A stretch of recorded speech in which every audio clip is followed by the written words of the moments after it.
ಇವತ್ತಿನ ರೆಸಿಪಿ ಬಂದು ಅಕ್ಕಿ ರೊಟ್ಟಿ ಹೇಗೆ ಮಾಡೋದು ಅಂತ ನೋಡ್ಕೊಳ್ಳೋಣ ಬನ್ನಿ. ಮೊದಲಿಗೆ ಇಲ್ಲಿ ನಾನು ಒಂದು ದೊಡ್ಡ ಕ್ಯಾರೆಟ್, ಒಂದು ಸೌತೆಕಾಯಿನ ತುರಿದಿಟ್ಕೊಂಡಿದ್ದೀನಿ. 2 ಚಿಕ್ಕ ಚಿಕ್ಕ ಈರುಳ್ಳಿ ಮತ್ತು ಟೊಮ್ಯಾಟೋನ ಚೆನ್ನಾಗಿ ಚಿಕ್ಕದಾಗಿ ಚಾಪ್ ಮಾಡ್ಕೊಂಡಿದ್ದೀನಿ. ಸ್ವಲ್ಪ ಕೊತ್ತಂಬರಿ ಸೊಪ್ಪನ್ನು ಆ್ಯಡ್ ಮಾಡ್ಕೊಂಡು, ಸ್ವಲ್ಪ ಉಪ್ಪನ್ನು ಆ್ಯಡ್ ಮಾಡ್ಕೊಂಡು ಚೆನ್ನಾಗಿ ಮಿಕ್ಸ್ ಮಾಡ್ಕೊಳ್ತಾ ಇದ್ದೀನಿ.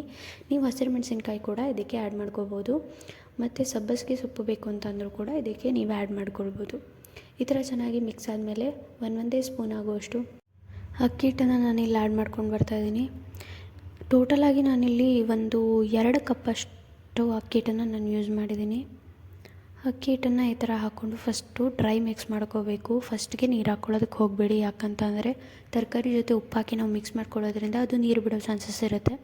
ಸೊ ಹಾಗಾಗಿ ಈ ಥರ ಡ್ರೈ ಮಿಕ್ಸ್ನ ಫಸ್ಟ್ ಮಾಡ್ಕೊಳ್ಳಿ. ಆಮೇಲೆ ಬೇಕು ಅನಿಸಿದ್ರೆ ಈ ಥರ ನೀರನ್ನು ಸ್ವಲ್ಪನೇ ಹಾಕ್ಕೊಂಡು ನೋಡಿಕೊಂಡು ಮಿಕ್ಸ್ ಮಾಡ್ಕೊಳ್ಳಿ. ಚೆನ್ನಾಗಿ ಮಿಕ್ಸ್ ಆದಮೇಲೆ ಈ ಥರ ಅದು ಉಂಡೆ ಕಟ್ಟೋದಕ್ಕೆ ಬರಬೇಕು. ಈ ಥರ ಉಂಡೆಗಳನ್ನು ನಾವು ಮಾಡಿಕೊಂಡು ರೆಡಿ ಮಾಡಿ ಇಟ್ಕೋಬೇಕು. ಅದಾದಮೇಲೆ ನಾವಿಲ್ಲಿ ಒಂದು ಹೋಳಿಗೆ ಶೀಟ್, ಅಥವಾ ನಿಮ್ಮ ಹತ್ರ ಹೋಳಿಗೆ ಶೀಟ್ ಇಲ್ಲ ಅಂದರೆ ಬಾಳೆ ಎಲೆನೂ ಸಹ ತೊಗೋಬೋದು. ಅದಕ್ಕೆ ಎಣ್ಣೆ ಸವರ್ಕೊಂಡು ಈ ಥರ ಈವನ್ನಾಗಿ ಎಲ್ಲ ಕಡೆ ಸ್ಪ್ರೆಡ್ ಮಾಡ್ಕೊಳ್ತಾ ಇದ್ದೀನಿ. ಒಂದೇ ಕಡೆ ತಟ್ಕೊಂಡ್ರೆ ಅದು ಹರಿದೋಗೋ ಚಾನ್ಸಸ್ ಜಾಸ್ತಿ ಇರುತ್ತೆ. ಸೊ ಚೆನ್ನಾಗಿ ಈವನ್ನಾಗಿ ಎಲ್ಲ ಕಡೆನೂ ಈ ಥರ ಸ್ಪ್ರೆಡ್ ಮಾಡ್ಕೊಳ್ಳಿ. ಈ ಥರ ಚೆನ್ನಾಗಿ ಪ್ರೆಸ್ ಮಾಡ್ಕೊಂಡಾದಮೇಲೆ ಆ ಕಡೆ ಒಂದು ನಾನು ಹೆಂಚನ್ನ ಕಾಯೋದಕ್ಕೆ ಇಟ್ಕೊಂಡಿದ್ದೆ. ಹೆಂಚು ಕಾದಿದೆ, ಸೊ ಅದಕ್ಕೆ ನಾನಿಲ್ಲಿ ಈ ಥರ ಶೀಟನ್ನು ಹಾಕ್ಕೊಳ್ತಾ ಇದ್ದೀನಿ, ತಟ್ಟಿರೋವಂಥದ್ದು. 1-2 ನಿಮಿಷ ಬಿಡಿ, ಯಾಕಂತಂದರೆ ತೀರಾ ಆಗಲೇ ಹಾಕಿದ ತಕ್ಷಣ ಶೀಟ್ ತೆಗಿಯೋಕ್ಕೆ ಬರಲ್ಲ, ಅದು ಹರಿದೋಗೋ ಚಾನ್ಸಸ್ ಇರುತ್ತೆ. ಸೊ ನಿಧಾನವಾಗಿ ಈ ಥರ 1-2 ಸೆಕೆಂಡ್ ಬಿಟ್ಬಿಟ್ಟು ಚೆನ್ನಾಗಿ ತೆಗೀರಿ. ನಂತರ ಸ್ವಲ್ಪ ಅದ್ರ ಮೇಲೆ ಎಣ್ಣೆ ಹಾಕ್ಕೊಳ್ಳಿ. 2 ಕಡೆನೂ ಚೆನ್ನಾಗಿ ಬೇಯಿಸ್ಕೊಳ್ಳಿ.